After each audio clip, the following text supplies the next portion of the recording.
Hi அனைவருக்கும் வணக்கம். நான் உங்கள் ஆதிச்சுடன். நம்ம ஆதிரை கிராஃப்ட்ல இன்றைக்கு ஒரு மினியேச்சர் ஸ்டாச்சு எடுத்துட்டு வந்திருக்கேன். இது நீங்க பாத்தீங்கன்னா 4 சிரசோடு இருக்கும் பிரம்மதேவரின் திருவுருவம் தான். நீங்க இதோட ஹைட் பாத்தீங்கன்னா நியர்லி 1 to 2 inches ஹைட்ல தான் இருக்கும். இதை நம்ம ஒரு எமுலேட் மாதிரியே யூஸ் பண்ணலாங்க. இதை நீங்க போகும் இடங்களுக்கு எல்லாமே நீங்க கேரி பண்ணிட்டு போறதுக்கு ரொம்ப ரொம்ப ஒரு அருமையான சின்ன குட்டி சைஸ்ல இருக்கும். ஸோ இவருடைய சிலை வடிவம் இப்போ நம்ம பார்க்கலாம். 4 தலைகள் அப்படின்னு சொல்லும்போது ஒவ்வொரு தலைக்குமே கண்டிப்பா ஒரு அர்த்தம் இருக்கும். ஸோ இதில் நீங்கள் பார்த்தீங்கன்னா படைத்தல், காத்தல், அழித்தல், அதே மாதிரி மோட்சம் அளித்தல் தான் இந்த 4 சிரசோட ஒரு முக்கியமான ஒரு விளக்கம். அது மட்டும் இல்லை, இவர் நம்மளோட ஆன்மாவின் பாதுகாவலர் அப்படின்னு சொல்லுவாங்க.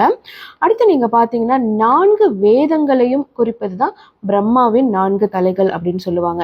ஸோ இவர் நம்ம பக்கத்தில் வச்சிருக்கும் போது, அதாவது நம்ம போகும் இடங்களுக்கெல்லாம் இவர் தூக்கிட்டு போகும்போது என்ன நடக்கும் நீங்கள் பார்த்தீங்கன்னா நமக்கு ஒரு பாதுகாப்பாக இருக்கும். நெகட்டிவ் எனர்ஜிலேருந்து நம்மளுக்கு ஒரு பெரிய ப்ரொடெக்ஷனாக இவர் இருப்பார். நம்மளுக்கு நல்ல ஒரு அதிர்ஷ்டங்களை வழங்கக்கூடியவர். அதே மாதிரி நீங்கள் பார்த்தீங்கன்னா செல்வ வளத்தை அள்ளி கொடுக்கக்கூடியவர்.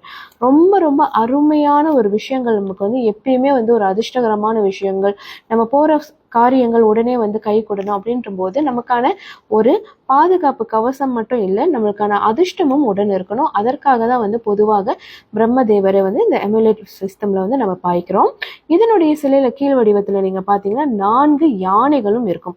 யானைகள் என்றாலே நம்மளுக்கு தெரியும், அதுவுமே ஒரு செல்வ வளத்தை குறிக்கக்கூடிய ஒரு குறியீடு தான்.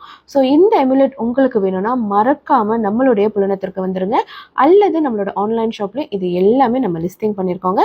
விலை ரொம்ப மலிவு தான், உடனே கிராப் பண்ணிக்கோங்க. நன்றி, வணக்கம்.